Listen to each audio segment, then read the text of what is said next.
The ego is offended by truth and higher levels of truth. Well, I'm about to offend the shit out a lot of y'all egos with truth, whether you like it or not. You're going to learn today. Your ego going to get this work. How could you expect to revolt against a corrupt system, a toxic system, when you can't even revolt against poor diet, toxic entertainment, death styles, death culture, the death styles and death cultures of this system? If you're going to revolt against the system, you have to revolt entirely. See, how could you expect to revolt against the system when you can't even revolt against the system's vices? See, the entertainment, the diet, all of those vices, those are all a part of the system. They all belong to the system. So if you're going to revolt against the system, you're going to revolt entirely, not partially. You don't pick and choose what pieces of the system you want to revolt against. It's either all or nothing. A revolution is either thorough or it's doomed. So you don't partially revolt against the system. You revolt entirely. That includes the system and all of the system's vices. Whether it be their diet, their entertainment, or anything else that the system has given you, that this oppressive system has given you, that your oppressors have given you. Give the enemy back his tools. They're of no good use to you. Give them back their dead culture. Give them back their death styles. Stop consuming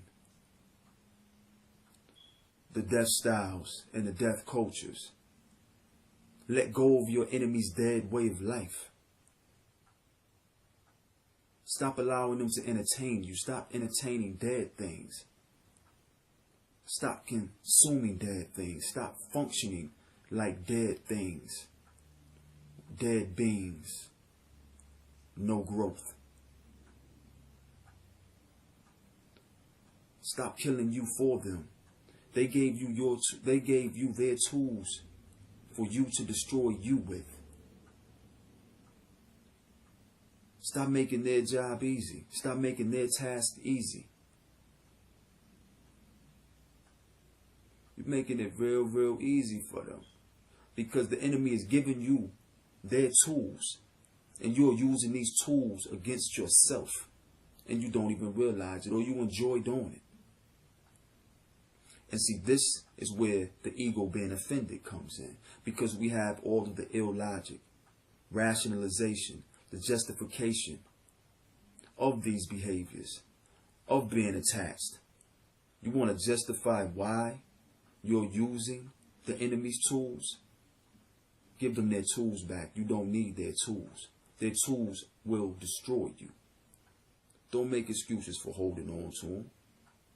Because that's all it are. That's all those are excuses.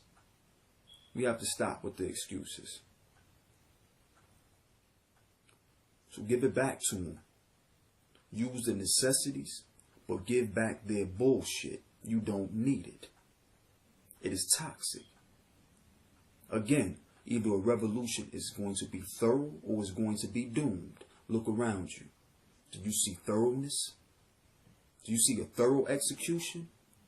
Or do you see doom? Just honestly look around and ask yourself these things. Why? Because you keep giving your energy to your enemies. You keep giving your attention to your enemies. You keep letting them pacify you with their toys, with their games. You keep giving reality to their illusions.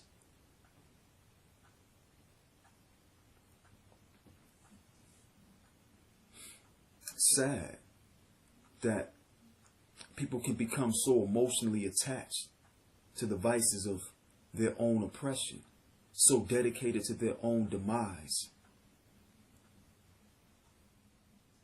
Why are we funding our oppression? It makes no sense. Why are we catering to our oppression? Why are we catering to our oppressors?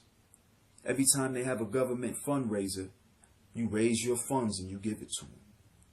Whether it be their so-called holidays, whether it be their so-called sporting events, or any other aspects of their entertainment that are designed to keep you dumb, deaf, and blind.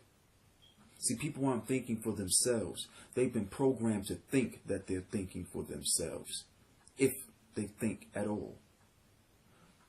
And me, personally, see, that's why I like to deal with health and psychology. I like to focus on health and psychology because most of our problems start there. What is the condition of health of a people? What is the condition of health a people are in? This is determined by the psychology of a people and what their mind state is, or what state of mind they're in. Is it a clean state or is it a toxic state? See, diet, environment, and lifestyle determine your quality of health.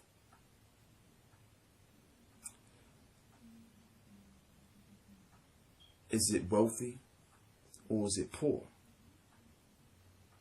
Well is short for wealth. Wellness is wealth. Wealth is abundance. To be poor is to be ill. Poorness is illness. The ills of the poor is what kills the poor. Poorness is poverty, scarcity, lack, deprivation, the opposite of abundance. Health is the body's ability to function at optimal ability. At its optimum ability. And it pertains to the conditions that the body is in, environmentally, the environmental conditions inside the body, as well as your internal environment. So we're dealing with external environmental factors and internal environmental factors, and how one deeply affects the other or impacts the other. See, the internal environment is impacted by diet, environment, lifestyle. Now, diet simply means to eat. Everyone's on a diet. We're all on a diet because we all eat. The question is, are we on a well diet or are we on a poor diet? That's determined by the environment that we're in and the lifestyles that we choose to live. Are they clean or are they toxic? Are your thoughts and your actions clean or toxic? Our thoughts and our actions are the result of the environment that we're in, the diet and the lifestyle that we're living. What are we eating? What are we doing? Where are we living? It's cause and effect. For every action, there's a reaction. We all know this. Consume death, and you spread death. Consume life, and you spread life. It's that simple.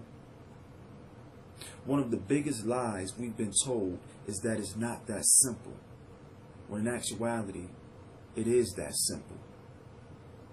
It's as simple as you make it, or it's as difficult as you make it. You are the architect of your will and fate. What fate will you will?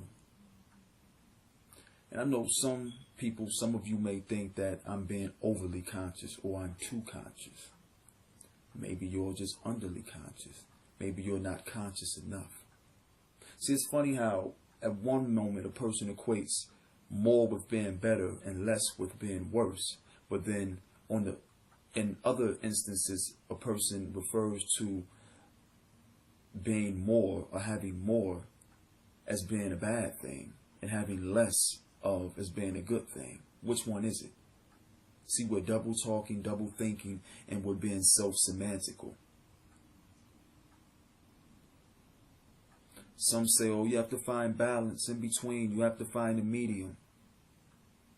Do we really comprehend what balance is, or do we just throw these cliche things around to justify our bullshit actions, movements, ideals, and thought processes? So we got to start being real with ourselves and stop playing with ourselves. See, you lie to yourself before you lie to anyone else. Before you lie to anyone else, you must first lie to yourself. We have to stop lying to ourselves. Why be less when you can be more?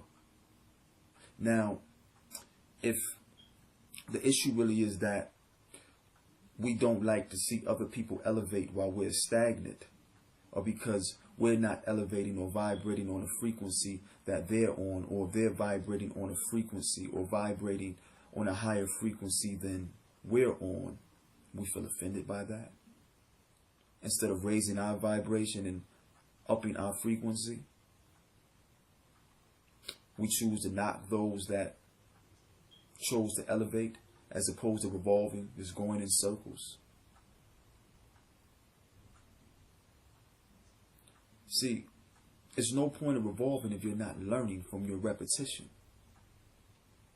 And obviously, from what we see, most of us are just revolving. These revolutions aren't resulting in evolution.